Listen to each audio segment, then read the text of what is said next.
What up, guys? It's Sync. Today up here in Pirates, I'm going to be doing a great deep dive with you guys today. Now, most people don't know this class is out, but due to the miscommunication from the hero march stuff and all the hero points, I think there's something wrong with, like, you have to validate that you bought the items. But this class is definitely out because you go to my character page or anybody who has it, click the great deep guide, and it goes straight to the wiki to show you the skills.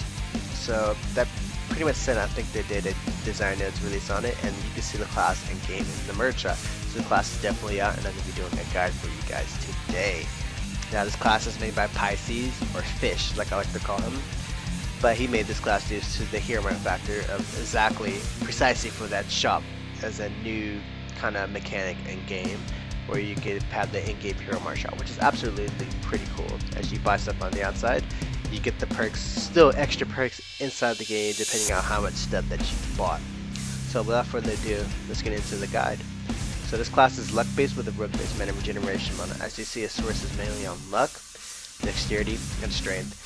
Luck increases your overall RNG feeling to the class, so a lot of things that specialize in the game's chance, but also gives you the crit chance, crit damage, and all that good stuff, mainly focusing on your secondary stats. That's what the luck does. Hit, haste, crit, and evasion. Dexterity also increases your hit, crit, evasion, since this class is pretty much physical. So this was sourced to it as well. Quite a bit of strength actually. They give you more attack power. As you see, it's way higher than spell power, but also gives you a little more crit damage as well. So that's pretty good. The main sources that you want to find in this class is definitely hit, crit, and evasion. Those are the three key secondary stats that you want to focus on.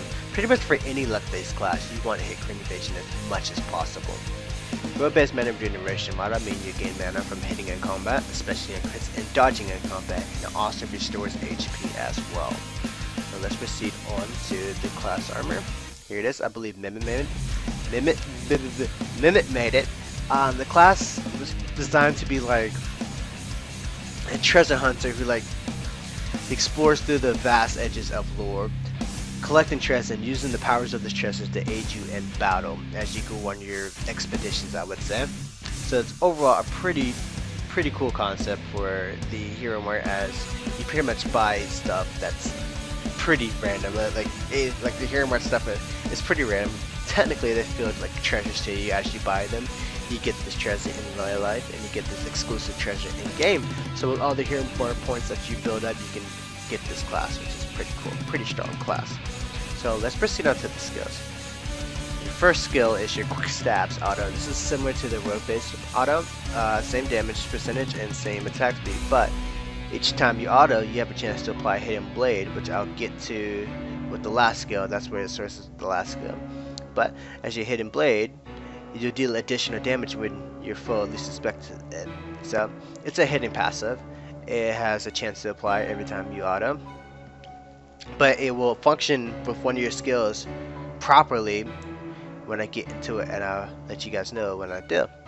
So pretty simple, pretty light damage, hits hard, no, it doesn't hit hard, it hits fast, lighter damage. So it's pretty much like the rogue model of the auto attack. So let's proceed on to the first skill. Treasure Toss, 20 mana, 4-second cooldown. Physical magical skill, and the range is close. This is very similar to Chaos Slayer's Enigma, because it has the random effects in battle as you apply them. Except this one is single targeted, and these do pretty strong debuffs, as well as the skill does damage. 160% weapon damage, cooldown 3 seconds, so 4 seconds, excuse me. So you can hit this pretty fast. I will show you guys the damage here. 492 non-crit. As you see, Shadow Amethyst, that's one of the buffets. But each one will apply a 35% debuff if there are a debuff. But let me explain to you what all they are. There's 5 treasures in this Treasure Toss skill. Crystallized Dragon's Breath. It decreases their damage output by 35% for 12 seconds.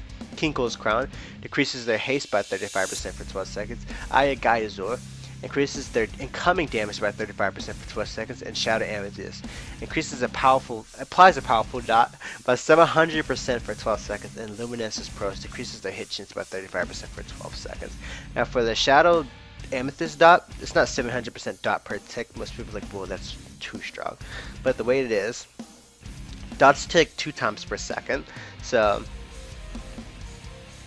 in 6 seconds the class would tick each time that it needs to for 12 seconds. So basically how this goes is that 700 dot is going to be divided into 6 ticks.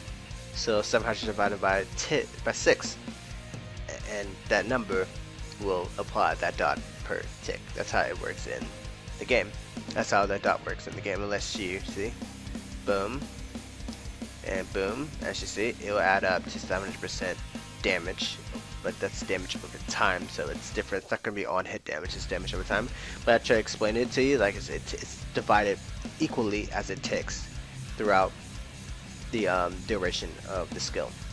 But all the other ones are 35% debuffs, really strong. If you get the RNG feel of this class, you can get the decreased output, decreased haste, increased incoming damage, and decreased hit chance, all in the rate of almost like 12 seconds, quickly.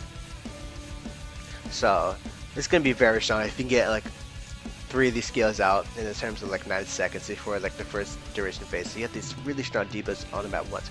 But it's completely RNG. You can reapply the same debuff again. So it's all in this source of chance. So hopefully you get all of them differently and all the good ones that you need in your battle. So let's proceed on to the second skill, which is Stealth. 30 mana, 16-second cooldown, physical skill, and the range is close.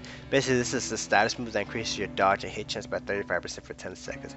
Not really to say about this class. As you apply it, you'll be hitting a lot and you'll be dodging a lot. So it really sources on your rogue mana regeneration model, giving you pretty much a constant heal and then a constant mana regeneration as you dodge. So pretty much you'll be almost unhittable, and you're going to be pretty hitting almost everything. So not really too much that you need to know about the skill, but it also pairs with one of your other skills as well as Hidden Blade, but I'll get to that. Let's go on to your third skill, Coin Flip. 20 mana, 20-second cooldown. That always gets me. This skill doesn't cost any mana. 20-second cooldown, physical magical skill. Basically, this is RNG as well. It's a 50-50 chance between getting heads and tails. If you get heads, you get a pretty strong heal over time for 12 seconds. As same thing as Shatter Amethyst. That heal over time percentage would be divided into how many ticks it is, which is 6, and it will be equally distributed out with each tick over the duration of time. Now let me see if I can try to get my mana down here and see if I can pretty much get the tails. I didn't get it that time. Basically what tails, so it returns half of your mana, so a direct 50 mana is instantly granted back to you. I'm trying to get it right now. Let's see if I can get it. Boom, tails. CC, boom, immediately full mana back. But you didn't see it because I only had 73 mana, but trust me, it's exactly 50 mana back to you. So it's really good RNG. I prefer the mana over the health because you're going to be constantly sustaining with your rogue mana regeneration model paired with stealth. So I think tails is more important than heads, but you might need heads to get a really good sustain against a really strong monster if you're by yourself or something like that. So let's proceed on to the rank 4 passes. The first one is Improvisation. I believe that's how you say it. Improvisation increases your luck by 20%.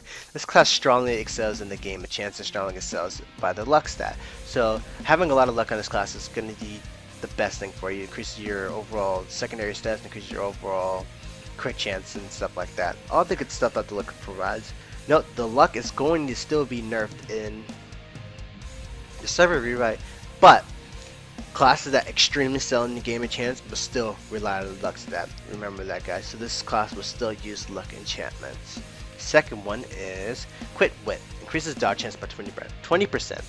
This is really strong. As you see, I have a 26.63 evasion buff, so I have a permanent 46 dodge buff plus the 35%, which is a lot of dodge. That's absolutely crazy. Not thinking about it. That's a really strong dodge you can have over the course of, I believe 10 seconds? Yeah, over the course of 10 seconds. But you have almost a 50% chance to dodge permanently as you use this class, which is pretty strong, guys, pretty strong. Let's proceed on to the last skill. It's called Backstab. 40 mana, 24-second cooldown, physical skill, and the range is called. This does pretty good chunk of damage for what this, what additional things that this class, what this skill does. This does 450% weapon damage instantly on hit, but as I said, I told you guys, with the Hidden Blade has an extra perk with one of the skills, and Stealth has an extra perk with one of the skills. If you have Stealth on and you use Backstab, you'll apply surprise, which stuns them for 4 seconds. So it's a 450%.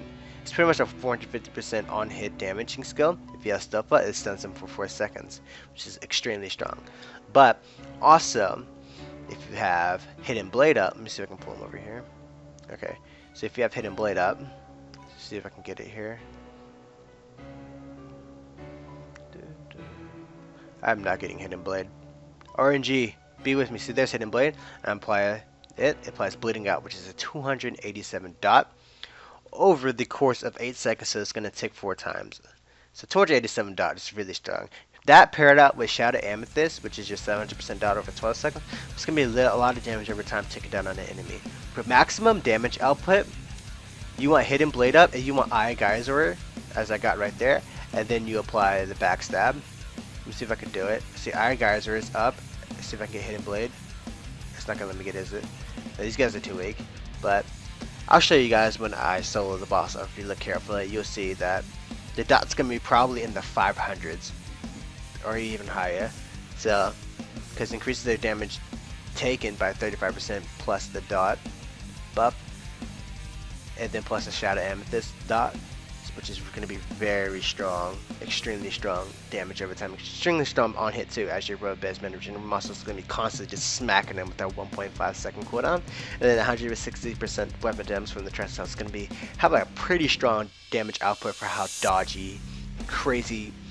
This is going to be very hard to hit this class, guys, especially in terms of PvP. So if you're for PvP head, watch out for this class. Even though this class is very RNG and it specializes in the game of chance, it doesn't have really too many downsides of the class, so be careful when you fight this class. Probably use a class that excels in hit chance or something like that to have a fair time with it, to try to kind of nerf its ability to dodge. It gets you a lot, so it can't resource its mana that easily, or resources help that easily as when it dodges and gains the mana and HP back. So let's proceed on to the solo here. We're going to solo the Captain Bonebeard, Zero Beard, whatever his name is, the ton of Zero Beards or O's, I don't know.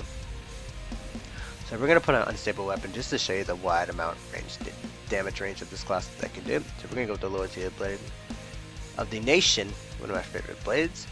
So without further ado, let's get started.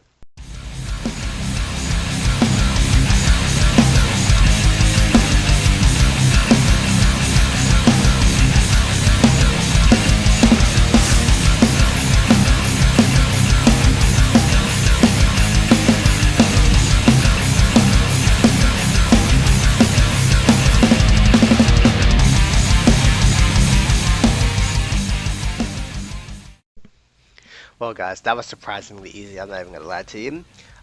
Certain points of the solo, my mana was getting really low, but as I said, you probably want the tails more than the heads. I see I was returning back 50 mana immediately, which is really strong, so I can spam my skills even more, spam that treasure toss, constant damage output and constant utility from the debuffs as well. And the overall stealth just pretty much made me unhittable and pretty much made me guarantee me to hit almost every skill. The bleeding out factor with Hidden Blade and Backstab was really strong. I think I got a 400 dot. I know it can get higher, but I got a 400 dot. Then probably if I have Eye Geyser up, I'll probably go over the 500s, maybe in the 600s dot over the terms of 8 seconds. So that was the solo. I didn't really have no trouble with that. That was pretty easy. So let's talk about enchantments. Mainly you want to have on this class is luck, but for mine, I have One Thief on Cape. This is just to give me a little bit of base damage, a little more dexterity. This is overall to help the class more, just a slightly bit more dodging. Rest is luck, I'll show you. See, luck, and luck, and luck. So yeah, in terms of stable or wide range weapon damage, I think I prefer stable, even though if the class is very RNG.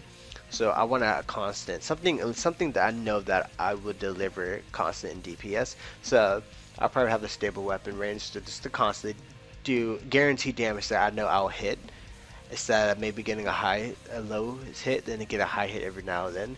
But if you could like constantly get Eye Geyser, then I probably prefer unstable, since it's a 35% increase damage that they take. So you probably hit extremely hard from your autos or from Backstab as well. I'm pretty sure the unstable affects the dot. As you saw, I only got a 400 dot, but I tested it earlier and got a 500 dot. That might be because iGeyser didn't apply, but it could be because of the unstable factor. So I prefer stable with this class. So this pretty much sums up this guide. I know people are still bugging me about the trial and error video. I will do that. I will get to it. But I'm actually going to wait until the NoGAF class comes out, because when that class comes out, I'm going to be posting pretty regularly. I'll probably try to do it every day, back to the old times. And yeah, that guide will come out and more videos to come. So be sure to look out for that new NoGAF class. And this pretty much sums up this video. I'm Sync. Catch you guys later. See ya.